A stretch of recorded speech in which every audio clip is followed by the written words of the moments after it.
noite, querido. Boa noite. A expectativa de hoje, sua pro show do Macklin? A melhor possível, né? Macklin a gente já sabe que é bom o que ele faz. E agora ele consegue reunir a boa poesia alagoana com a boa música de Macklin. Assim, estamos com uma grande expectativa de que vai ser um show maravilhoso. Você pegar poesia e musicar não é fácil. Você sabe que um trabalho musical em Alagoas é muito complicado pela valorização ao artista, as pessoas muitas vezes não prestigiam e existe essa dificuldade comercial. E o Macklin teve esse projeto interessante, essa ideia, transformou nesse projeto nossos poetas e hoje está aqui no Teatro Deodora para poder mostrar ao público esse trabalho que eles já fazem há muito tempo e agora com essa novidade, musicar as poesias de grandes nomes de poetas alagoanos. Das melhores possíveis, né? Trata-se de um artista já bem conceituado, um trabalho muito bom. E eu sou fã, até meio suspeito de falar. Vai ser muito bom, com certeza. Eu acho que o trabalho hoje vai ser um trabalho muito em cima da memória, né? Sua expectativa para o show, então, é uma coisa Sem dúvida. Tenho certeza que nós teremos um belo espetáculo. Eu acho que vai ser uma expectativa a melhor possível, né? Um compositor do tipo de Macklin, um cantor também, deve estar muito bem acompanhado, então deve ser perfeito essa noite. A expectativa é a maior possível. Eu conheço o Macklin do seu nascedouro, quando ele era um cantor e um compositor iniciante, ele concorrendo para cantar naquele programa que tinha do Pixinguinha, né? Às 6 horas aqui no teatro, pela Funarte. Então, ele evoluiu muito. E agora nos surpreende com uma obra maravilhosa, porque além da música ele está trazendo os poetas alagoanos. Então a obra dele tem um valor cultural muito interessante e eu quero parabenizá-lo e dizer, Macklin, o meu abraço, você sempre renovando, viu? Jorge de Lima, Ledo Ivo, Arriete Vilela, Gonzaga Leão, Jorge Cooper, esses poetas. Pois é, homens e mulheres vivos ou já encantados. Chegou Macklin, jogou música, deu uma pintada de poesia a mais e deu no que deu, né, Macklin? Esses poetas.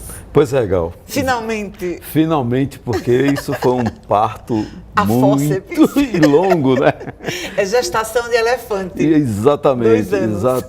exatamente. Quanto tempo exatamente? Olha, Gal, se eu for levar em consideração o primeiro poema que eu musiquei, que foi do Otávio Cabral, até o show, né, de logo mais, 12 anos.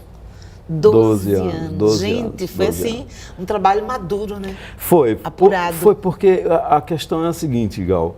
Quando eu musiquei o primeiro poema do Otávio, eu tive a vontade de continuar fazendo isso. Foi aquele vírus, assim. Aí, já no poema do Otávio, eu comecei a perceber que, para fazer da forma que eu queria, sem alterar absolutamente nada dos poemas, sem me permitir uma licença poética para alterar nada, eu teria que fazer com muita responsabilidade. Eu teria que, depois de fazer, teria que me convencer de que aquilo realmente valia a pena. Ainda mais se você pensar que aí eu comecei a música Jorge de Lima, Ledo Ivo, Arriete, por aí vai, quer dizer... Alguns você nem podia pedir autorização, né? Pois é, e ícones da poesia, inclusive até mundial, né? Você interferir na poesia desse povo é muito sério. Muito. Né? Eu costumo dizer que eu acho que a poesia é uma obra acabada em si mesma, né? Então você interferir na poesia e na obra desses caras, então... Ou você faz de uma maneira que você agrega algum tipo de valor, ou então é melhor nem se meter. E quando eu tive o entendimento real disso, aí eu fui depurando, eu fui tendo... Porque musicar, teve uns que eu consegui musicar assim, depois de 4 ou 5 anos. Começava, 4 ou 5 anos depois eu terminava. Só esperando maturar. Só maturando. E depois de tudo musicado, eu... fiquei ainda um tempo para achar que aquilo realmente poderia partir para uma gravação. Porque uma vez gravado, você gravou e está claro. Né? Quer dizer que quando você musicou o primeiro poema, não havia ainda a intenção de fazer um CD assim, esses poetas? Não havia. Foi só uma aventura inicial? Foi. Era um momento que eu estava achando que o meu discurso estava se repetindo. E aí eu encontrei com o Otávio Cabral. Aí eu falei, Otávio, você não poderia me dar alguns poemas seus? Aí ele me mandou, acho que uns 6 ou 7, e eu escolhi Caminhando, Tanto Passa Até Que Cansa. E ali eu gostei daquilo.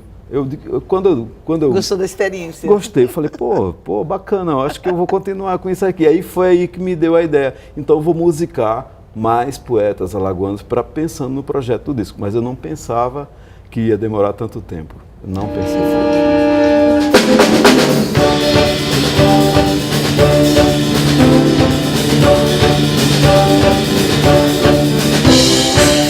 Aquele goste da palavra descascada feito polpa, tomei esticada e chumoso primeiro na palma da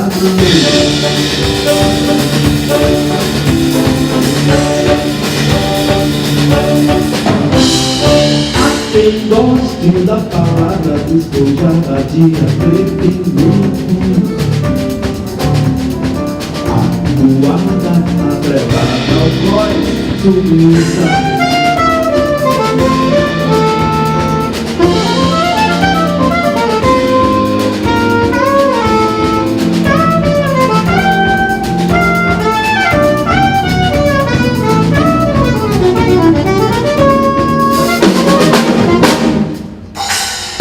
A quem goste da palavra que não se perdeira, palavra de cabresto duro, reino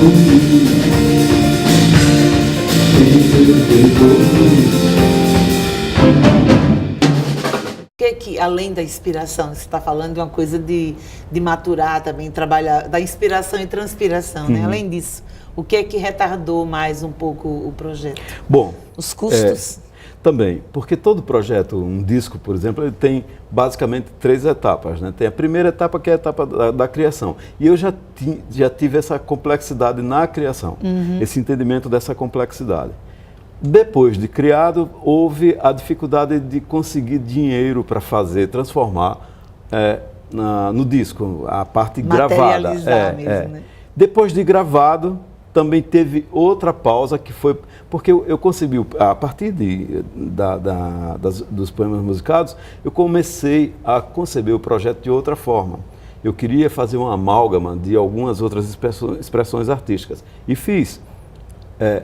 Eu juntei num projeto só, que é o... Além de música e além poesia. de música e literatura e poesia, artes plásticas, com as telas do Pedro Cabral. No encarte do No CD. encarte, e as telas que existem. Está lindo, tem que ver. E as telas existem mesmo. O Pedro Cabral pintou 13 telas, que vocês vão ver no cenário do show, temáticas, a partir do que eu tinha musicado. E tem também o trabalho de design gráfico da Flavinha, né? Então essas expressões artísticas hoje existem. Então, para consolidá-las, levou um tempo. E aí o resultado, você achou que... Porque às vezes a gente faz uma coisa e elas vão, parece que vão se, usando o seu termo, amalgamando, como se elas fossem nascidas umas para as outras. Foi essa a sensação em relação Foi, por isso que exatamente, por isso que eu demorei. Pronto. Quando eu musiquei. Quando eu gravei. Então tá tudo gravado, tá lá. Quando eu gravei em 2007. Essa parte do Pedro Cabral, da Flavinha, com design gráfico, tudo, ficou nesse compasso de espera até agora, até o ano passado, até o final do ano passado. E por quê? Porque rapidamente eu entendi que o projeto só teria sentido se fosse eles, essas coisas todas, essas expressões todas juntas.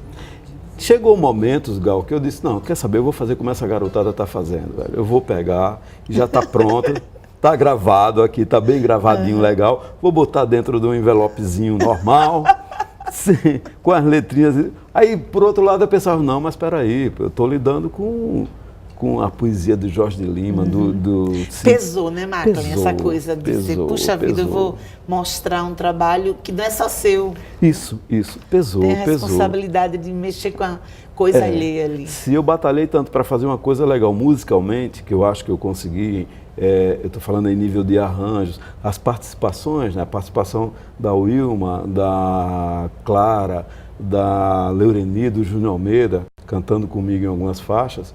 Se eu trabalhei isso com tanto cuidado, por que eu vou descuidar agora da parte gráfica, dessa outra? E qual foi a maior dificuldade assim, em relação aos poemas? Que cada um tem o seu estilo, tem o seu gênero, o seu jeito de fazer, né? Seu eu lírico dentro dessa proposta. O que é que foi mais difícil para você, na hora de casar as duas coisas? Legal. O que foi mais difícil para mim foi exatamente encontrar a música, a musicalidade que estava implícita naquele que está dentro do poema. Dentro do poema, que todo poema tem. Então, difícil no sentido de encontrar, não, porque eu sabia que tinha. De tirar as camadas e dizer, bom, é essa aqui. Isso foi, de uma certa forma, difícil. Mas para isso, em alguns casos, eu pegava, tentava me introjetar no poema para ter o entendimento a partir do... Eu tinha o meu entendimento, mas eu queria buscar o entendimento do que o poeta está propondo ali, entendeu? Então, esse jogo de entendimento do poema, levava um tempo. Outros não. Por exemplo, o do Jorge de Lima, eu confesso que eu já estava meio cansado de fazer isso, de trabalhar, de burilar, tirar as camadas. Tirar as camadas. Aí, uma bela noite, eu fui lá para uma casa que minha família tem lá no Sauaçuí, onde eu compus a maioria delas. Na madrugada ali, meu vinhozinho do lado, levei os 3 livros do Jorge de Lima. Aí eu disse, quer saber de uma coisa? Eu vou fazer assim. Peguei um livro qualquer dele, um deles, né? E fiz assim, minha mãe mandou dizer, pá! Abri assim, ao acaso, caiu em Zumbi, que foi o poema que eu acabei musicando dele. Caiu em Zumbi, eu peguei assim, dei uma lida rápida, peguei o violão e comecei. E, Gal, foi a única também. Foi assim, toda. Eu costumo dizer que ela foi psissongrafada. Quem sabe? Pois é, e aí estava o silêncio na madrugada, só os grilinhos. Eu toquei, ela saiu todinha, eu toquei a primeira vez, eu mesmo não acreditei. Eu falei, ué? Aí toquei de novo, peguei o gravador, gravei quando terminei, que tomei meu golezinho de vinho assim, aí eu olhei para cima e disse, e aí, Jorge de Lima, gostou? Se ele respondesse, imagine, você ia correr não, muito. Aquele silêncio total. Eu falei, maravilha, quem cala consente, né?